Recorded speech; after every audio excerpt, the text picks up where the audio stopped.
As of the recording of this video, we are mere moments away from hitting the monetization goal, and that is just so exciting. And I can't believe, I thought it would have taken over a year, but it's taken about, we're at the end of August, about 9 months, and I have all of you to thank for that, and I just am forever grateful for that. So to celebrate, we're going to be doing a little giveaway, so make sure you like and subscribe. I will check if you're subscribed, just because I feel like that's fair. And comment. Well, I'll tell you what to comment in a minute. Gotta create some anticipation, you know?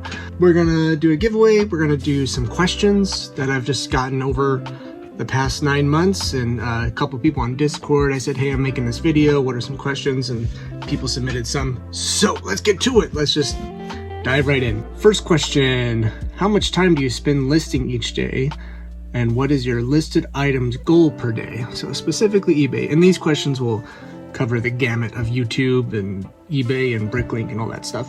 So I often make the joke of a 3/4 time instead of full time, because I do full-time dad multiple days out of the week. So like I cram stuff in during his nap time, and after he goes to bed, I'll do some work as quickly as I can. So that's only like, I maybe get 4 hours a day if I'm lucky to do work. But on other days, he does go to a daycare, and I'll easily put in 8 to 10 hour days, easy peasy. And my minimum listing goal for the day is 5, you know, and on a day where I list, you know, if it's been like those heads where they're already complete and I just have to check them, I do that really quickly. Or if it's video games, I just get it done super quick, and then I can work on other stuff. But if I have to like assemble a set from scratch, or like count all the pieces from scratch, that can take quite a bit longer. If you didn't have a partner, would you be able to survive on your income from eBay alone, or would you need another means of income as well? I think I absolutely could. In fact, I have my data from 2 years ago that I was looking at, and my sales were significantly higher.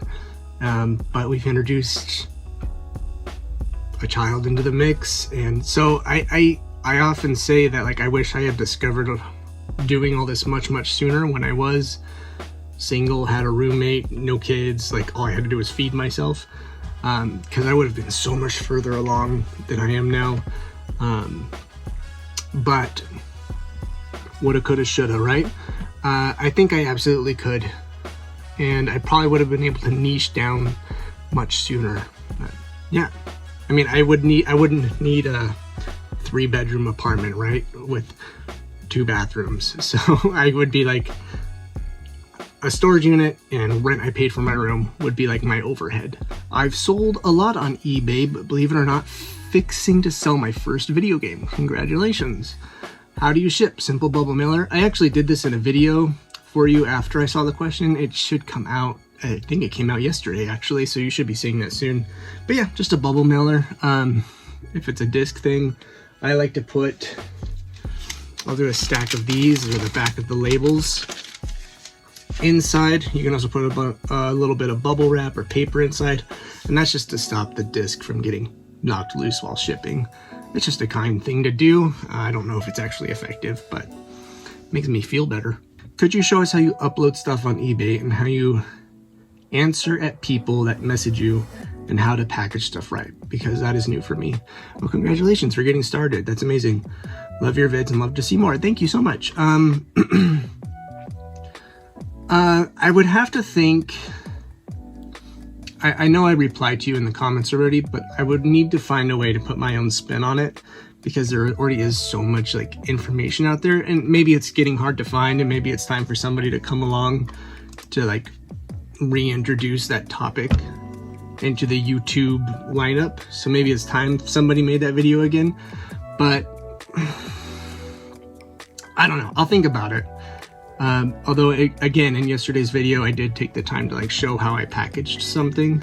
So hopefully if I just start integrating that, and you really do love my videos, you'll stick around and watch those, and I'll hopefully just start naturally answering those questions.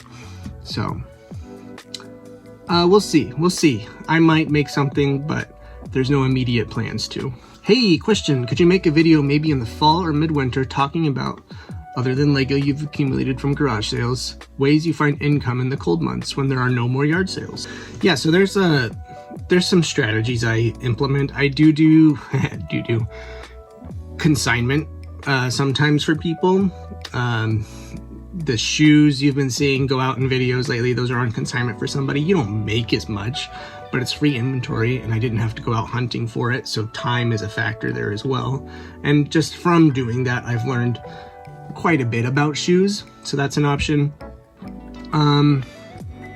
This video is not going to be a good example of it, but I do video editing freelance, so that's something that I supplement the income with. And it's creating relationships.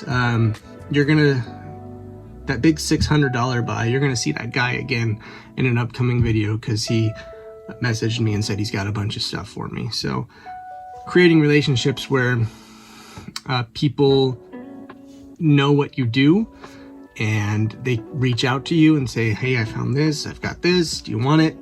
And then you'll end up paying a little more than if you had found it yourself. But again, they're saving you that time and effort of going out and finding it, so you can put your time in elsewhere.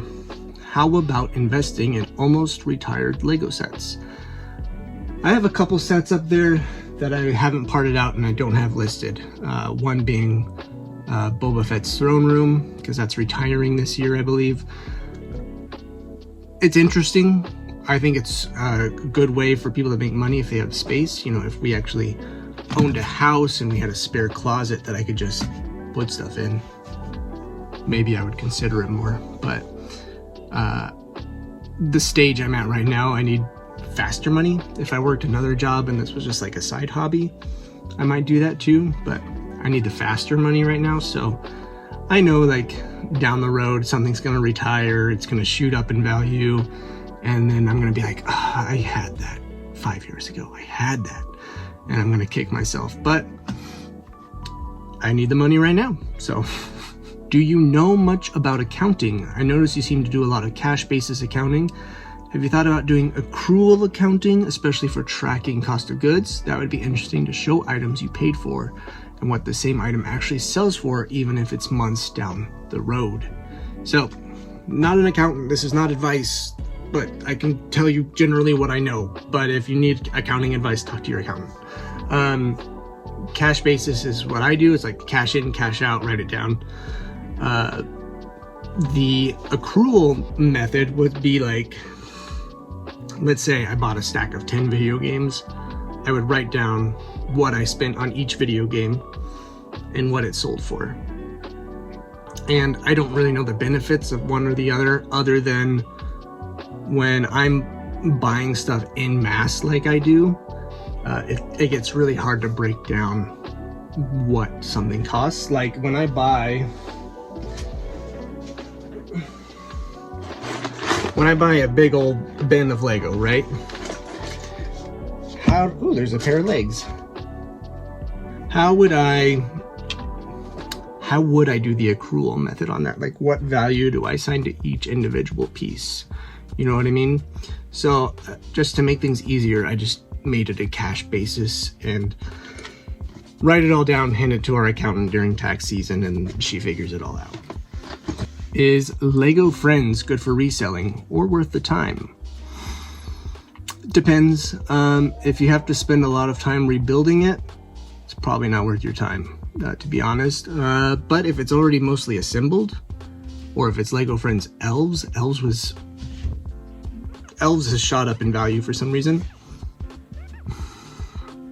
But if you have to spend a lot of time rebuilding it, diminishing returns. So just be mindful of that. You will see me pick up Friends stuff. Like I picked up a bunch of Friends stuff, just absolute crap ton of it for like, I think it was 100, something like that. And I built a couple sets out of it that were obvious and put those up for sale. I think only one of them was sold. but the extra parts for down the road was my ultimate goal there. So it's just organizing it, putting it away in these drawers down here, getting it organized. So, you know, later this year and next year as I find stuff, I can assemble sets that much faster. Okay, before we do the questions from Discord, let's talk about the giveaway. So like and subscribe and comment "this is the way," but you have to spell "whey" like the protein, because we're about to get swole. We're working out. This is the way. And the giveaway is Brickhead's Mando, Brickhead's Grogu. There you go, there you go. They're 100% complete. I checked them already. So I will pick a comment. We'll leave it up for a week. How about next week, Thursday, I make an announcement. Yeah, we'll do that. So like, subscribe, and comment. I will check, because I want it to be fair to the people who actually do. Okay, Discord questions. What are your tips for listing on eBay when it comes to the little things people might not think about? What's a little thing somebody might not think about? You gotta pay attention to shipping. I still catch myself like not charging enough for shipping, which is unfortunate. Like, I'll say it weighs 8 ounces, which is the upper limit of that tier. And then it ends up, once it's all packaged, ends up weighing like 9 ounces, like just goes over by an ounce. And so I end up paying a little more in shipping than I charged. You just gotta think about that kind of stuff. What helped you get comfortable filming for videos out in public, at thrift stores, garage sales? I still don't think I'm like 100% comfortable at it. Because you really rarely see me talking to camera out in public. I usually wait till I'm back in the car or back home before recording any voiceovers or anything. Actually, before recording this, my wife is here working from home today, and I said, I'm gonna be working on a video. You might want to put your headphones in, not for her benefit, for my benefit, because I was being self-conscious. So it's not even about that. I will say though, there's always somebody weirder than you. Somebody's always gonna be more strange than you. So if the weirdest thing you do is pull out your phone and record you grabbing a bag, like, if that's the weirdest thing somebody sees you do that day, they're gonna forget in a matter of minutes. What thrift or yard sale find did you have the most trouble letting go?